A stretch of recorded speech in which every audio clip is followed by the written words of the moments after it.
Guys, welcome back to the Creating Gems podcast. We are now on part 5, I'm pretty sure, of our USA debrief tour. And debrief tour, debriefing our USA tour. My name is Victoria Sidis, and now we are up to a really cool, unexpected twist in um, basically this tour. This was never on my bingo card. Didn't know that I should have ever put this on my bingo card, but from Texas, I actually got to do something really cool, and this actually is a hint of what I got to do.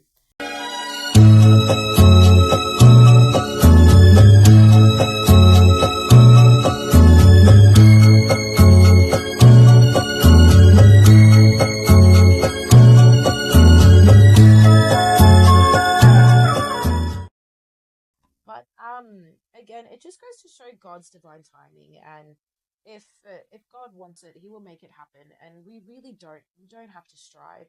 We don't have to strive for anything. And yeah, if it's God's will, man, He'll just make it happen. But really cool. I had gotten an email before I went to America from this team for someone named Lecrae, and they said that he had heard my story and he was interested in having me on the podcast, and so all these dates that were available just so happened to be for filming. Just so happened to be the dates that I was in America and on that side of the country. Peculiar, huh? Um, and so it was super cool. I flew back from Texas to Georgia. I went to Atlanta just overnight, and yeah, flew in the morning. Oh my gosh, I was doing my makeup. My flight was like 5 a. Well, I had to leave at 5 a.m. because we're in San Antonio. Drive like an hour and a half to the airport. I did my makeup at the airport. I landed in the Uber, got to my Airbnb, then literally had to go and film. So I was literally doing my makeup in the airport. And yeah, went to the studio, and yeah, I did this podcast with Lecrae. I had to ask my pastor and a couple other people who he was, because I didn't really have a grid, but it was so much fun. Excellent guy, really outstanding heart. You can tell, outstanding character.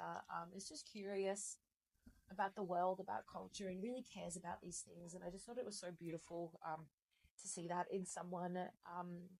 And it was just fun. I really enjoyed it. I loved the conversations. I loved where it went. This was a gift from Lecrae and the team, which is pretty cool and super crazy.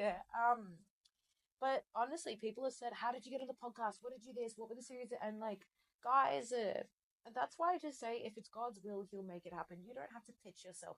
You don't have to go and strive and outreach to these people and do all these things and whatever. Like, if it's God's will, trust me, like, it'll happen. I just.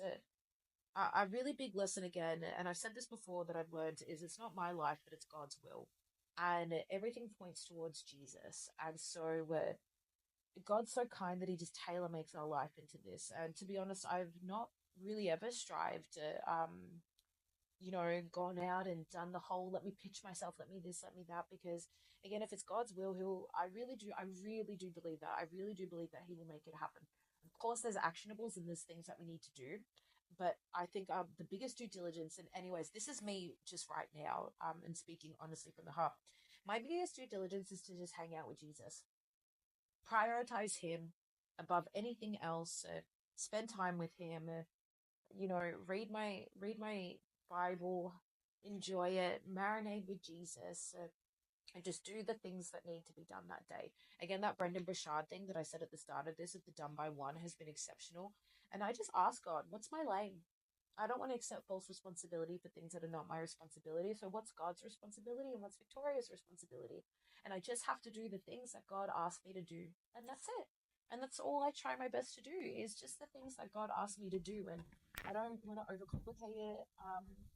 But that's all I can do, all I can do is be who I was born to be, and and do the things that God asked me to do. And so I think that we really do strive so much in church culture, and it's really disappointing to see, because we don't need to strive when we follow the God that we follow.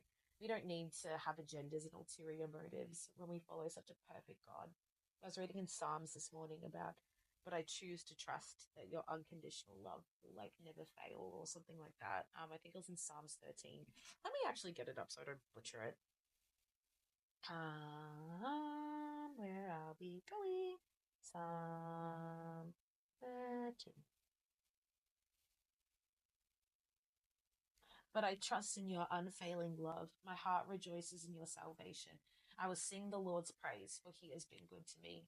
Oh, and that, but I trust in your unfailing love. Unfailing love. Oh, yeah.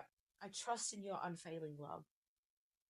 It's as simple as that, guys. So I don't really necessarily, sometimes I get the pull, of course, and, I might look at someone and how they're doing, and then I just go, why? That's not my lane. That's not my life. I don't want that. I want the life that God has for me, and it's as simple as that.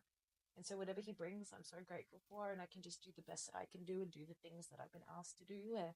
And it's really as simple as that. So I think that was a really big lesson with, such an exceptional opportunity, like to have a conversation with someone as influential as Lecrae, on such a platform as that to get this story out there. But again, if we find fulfillment in these moments, they're fleeting.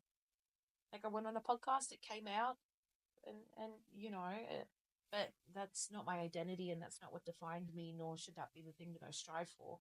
uh because there's always going to be another podcast and another guest, and he'll put out another podcast with someone else, and so you know it's just another thing. And that's why I think it's so important to just really remember that your identity isn't rooted in accolades and podcasts and people that you can meet or opportunities, but it's the simplicity of my identity is that I'm a child of God and Jesus recklessly loves me. And so all I can do in return is recklessly love him and go on this beautiful tailor-made adventure that he made for me. And so that was the Lecrae experience, and it was super sweet and really fun. And yeah, so honestly, guys, not much else to report on that. From there, we head to Arizona. So subscribe, and we'll see you for the next debrief. And we're almost at the end of the tour, which is so sad. But yeah, thanks, guys, so much. And I'll see you for the next one. Bye.